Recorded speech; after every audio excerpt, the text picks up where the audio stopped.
कर रहे थे MSc entrance previous year exam 2019 का पेपर हम कर रहे थे जो कि एमडीयू में लिया गया था। अब उसका पहला क्वेश्चन देखिए, पहले हम 2 लेक्चर में कर चुके हैं, अभी और कर रहे हैं जो क्वेश्चन बचे हुए हैं। विच of the following has list de Broglie wavelength. ठीक है, इनमें से किसकी जो डी ब्रोगली वेवलेंथ है वो सबसे कम होगी। सबसे पहले तो आप उसका फॉर्मूला लिखिए, क्या होता है lambda is equal to h by mv, यही होता है। अब यहाँ एक रिलेशन निकाल लीजिए, इन्होंने पूछा है सबसे कम किसकी होगी, है ना। अगर आप देखो जिसका मास ज़्यादा होगा उसकी वेवलेंथ सबसे कम होगी। ठीक है, अब यहाँ सबसे ज़्यादा मास किसका है, कैलकुलेट करेंगे तो आपको दिख रहा है कि भाई इलेक्ट्रॉन का तो नहीं होता है, नेग्लेक्ट मानते हैं।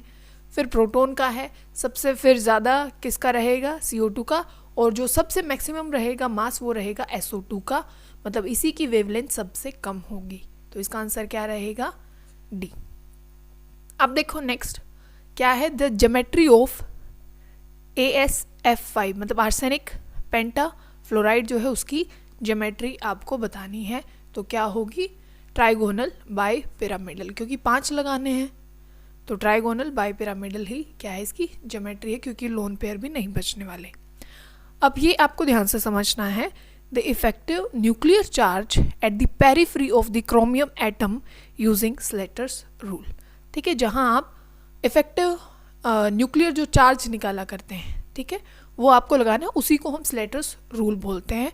पहले कन्फिग्रेशन लिखिए, क्या होती है 1s2 2s2 2p6 3s2 3p6 और 3p6 और 3d5 और 4s1, यही होती है। अब आपको कुछ रूल याद होने चाहिए कि स्लेटर्स रूल में हम क्या लगाते हैं, ठीक है, और इफेक्टिव न्यूक्लियर चार्ज में क्या चीज़ मतलब होती है, कौन से रूल वहाँ पे फॉलो किए जाते हैं। अगर आप देखें कि भाई जो न्यूक्लियस पे जो चार्ज होता है उसको हम न्यूक्लियर चार्ज बोलते हैं। भाई ये सारे यहाँ मान लीजिए इलेक्ट्रॉन है और एक इलेक्ट्रॉन है आउटर में, ठीक है, ये न्यूक्लियर चार्ज इसको क्या कर रहा होगा, अपनी तरफ अट्रैक्ट कर रहा होगा। पर बच्चों अगर आप देखें कि मान लीजिए यहाँ भी इलेक्ट्रॉन है पर वो तो इसको रिपेल कर रहे होंगे, तो जितना हम मानते हैं ना, जितना हम सोचते हैं कि इतनी अट्रैक्शन से न्यूक्लियर चार्ज उसको अपनी तरफ खींच रहा होगा, एक्चुअल में उतना चार्ज वहाँ नहीं लग रहा होता है, कुछ ना कुछ यहाँ पे रिपल्शन भी होती है। तभी आप जो Z इफेक्टिव जिसको बोलते हैं, तो यहाँ लिखा जाता है जो न्यूक्लियर चार्ज होता है, माइनस में आप सिग्मा लिखते हैं जिसको स्क्रीनिंग कांस्टेंट बोला जाता है। ठीक है, तो वही आपको यहाँ पे कैलकुलेट करना है। Z क्या है, जितना उसका एटॉमिक नंबर होगा वही आपको यहाँ लिख देना, मतलब नंबर ऑफ प्रोटॉन। ठीक है, कितने हैं, कितना होता है क्रोमियम का होता है 24। ठीक है, अब देखो अगर आपको निकालनी है, इसको तो देखो अलग मानोगे क्योंकि फर्स्ट शेल है, इनको अलग कर लोगे भाई सेकंड शेल है, और ये पूरी की पूरी थर्ड है, और ये क्या है फोर्थ है।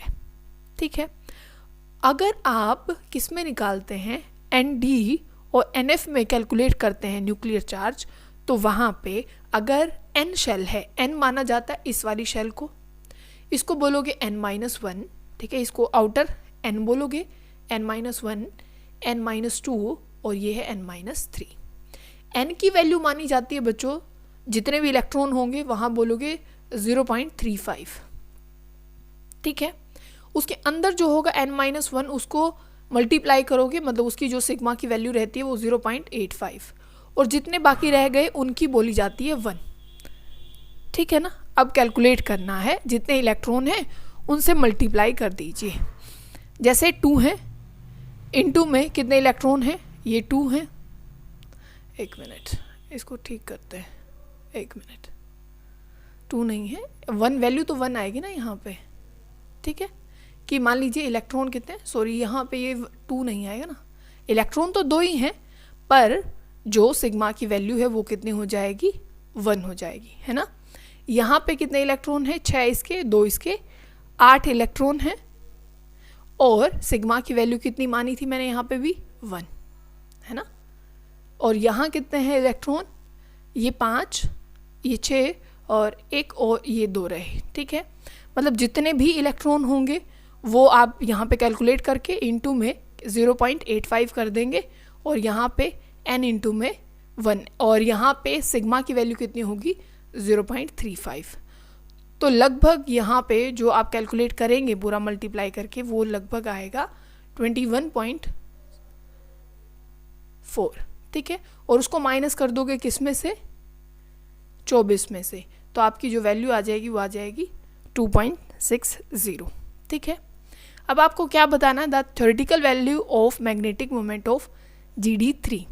इसमें क्या आएगा, अब देखो इसकी जो मतलब कन्फिग्रेशन अगर आप देखें तो यहाँ पे कितने इलेक्ट्रॉन रहते हैं आउटर में, 7 रहते हैं, सारे के सारे बाहर निकल जाते हैं, तो मैग्नेटिक मोमेंट कितनी हो जाएगी 7.94, ठीक है। कैसे निकालोगे, क्योंकि अनपेयर्ड इलेक्ट्रॉन 7 हैं तो ये n+2 ऐसे ही निकालते हो, तो यहाँ पे वैल्यू आ जाएगी। फिर क्या है, विच of the following will not show H bonding, इनमें से H बॉन्डिंग कौन शो नहीं करेगा, तो CH4 नहीं करने वाला, तो आंसर ये हो जाएगा। नेक्स्ट देखिए, विच oxide, the oxide which gives H2O2 treatment with dilute acid, dilute acid के साथ कौन H2O2 देने वाला है, तो कौन देता है, Na2O2 देता है, ठीक है।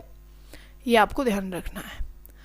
अब इनऑर्गेनिक बेंजीन आपको बताना है कौन सा होता है, तो आपको पता होगा B3N3H6 को हम इनऑर्गेनिक बेंजीन बोलते हैं, ठीक है। फिर आपको साइज़ का ऑर्डर बताना है इंक्रीजिंग में, तो आपको पता होगा कि अगर आप लेफ़्ट टू राइट जाते हैं तो साइज़ डिक्रीज़ होता है और ऊपर से नीचे जाते हैं तो साइज़ इंक्रीज़ होता है। तो जो करेक्ट ऑर्डर रहेगा वो ये रहेगा, क्योंकि और अगर आप देखें तो सोडियम का साइज़ सबसे ज़्यादा रहेगा, क्योंकि यहाँ लिथियम है तो यहाँ सोडियम है, तो इसका साइज़ तो ज़्यादा ही होगा, है ना। और अगर आप इस साइड जाते हैं तो साइज़ डिक्रीज़ होना स्टार्ट हो जाता है, तो करेक्ट ऑर्डर ये रहने वाला है। क्वेश्चन देखो बच्चों क्या है, addition of arsenic in trace amount of pure germanium will result in the formation of, तो वहाँ पे क्या बनाएगा, ये आपने N और P टाइप पढ़ा होगा, तो यहाँ पे कौन सा कंडक्टर बन जाएगा, N टाइप। क्वेश्चन देखो बच्चों क्या है, फ्रियोन्स फार्मूला बताना है आपको, फ्रियोन्स का क्या फार्मूला होता है, तो आपको पता होगा CCl2F2 फ्रियोन्स होते हैं, ठीक है। तो करेक्ट ये रहेगा। फिर क्या पूछा गया है, ये क्वेश्चन मैं लिख देती हूँ कि क्या the aqueous solution of which of the following has maximum pH, क्या पूछा गया है, मैक्सिमम pH पूछी गई है, और वो क्या क्या है मैं लिख दूँ, NaClO, NaClO2, NaClO3, NaClO4, ठीक है, 3 है और एक NaClO4 है। मैक्सिमम pH पूछी गई है, इसका मतलब आपको ये बताना बेसिक ज़्यादा कौन है, ठीक है। अगर देखो ध्यान से समझना, अगर ये होता ये वाला HClO4 तो आप कहते कि ये बहुत अच्छा एसिड है, क्या है, बहुत अच्छा एसिड है, क्योंकि जितनी ज़्यादा ऑक्सीडेशन स्टेट होती है वो उतना अच्छा एसिड होता है। पर यहाँ पे तो अब N है, मतलब H की जगह Na आया हुआ है, ये इसका कंजुगेट बेस है जो कि स्ट्रोंग है, इसका मतलब इसकी pH क्या होगी, सबसे ज़्यादा होगी। अब नेक्स्ट क्वेश्चन देखो बच्चों क्या है, विच of the following compound show linkage isomerism, linkage isomerism कौन सा कंपाउंड शो करेगा।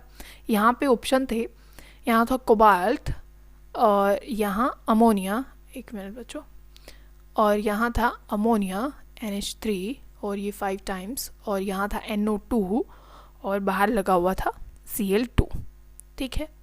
अब आपको ये बताना इनमें से लिंकेज आइसोमेरिज्म कौन सा शो करने वाला है। अब ध्यान से देखो, ना तो यहाँ कोई ऐसी लिगेंड है जो 2 साइड से दे सकती है। लिंकेज का मतलब क्या होता है कि भाई एक बार तो वो मान लीजिए AB कोई लिगेंड है, तो लिंकेज का मतलब क्या होता है भाई, एक बार तो वो A से दे रहा है और दूसरे फॉर्मूला में वो किससे दे रहा है, B से, यही लिंकेज होता है। देखो ना तो क्लोरीन में कैपेबिलिटी, ना अमोनिया में, यहाँ भी अमोनिया है, इनमें तो है नहीं, तो यहाँ है, किस में है, NO2 में है, एक बार ये N से भी दे सकता है और दूसरा कंपाउंड देखे तो हो सकता है वहाँ O से दे रहा हो, तो यहाँ पॉसिबिलिटी है कि लिंकेज आइसोमेरिज्म हो सकता है। अब नेक्स्ट देखो, which of the vanadium oxide is most likely to be basic और आयोनिक, बेसिक कौन सा है और आयोनिक कौन सा है। देखो आप एसिड या बेस एक भी चीज़ में से याद है तो आप अपने आप निकाल लेंगे, जैसे कि अगर आपको एसिड का याद रहता है कि एसिड में भाई जिसमें सबसे ज़्यादा ऑक्सीडेशन स्टेट रहती है वही ज़्यादा क्या रहता है, एसिडिक रहता है। अब यहाँ सबसे कम निकाल लो, जिसकी ऑक्सीडेशन स्टेट सबसे कम है वही बेसिक हो जाएगा, मतलब कि वेनेडियम ऑक्साइड। ठीक है, ये सिंपल VO।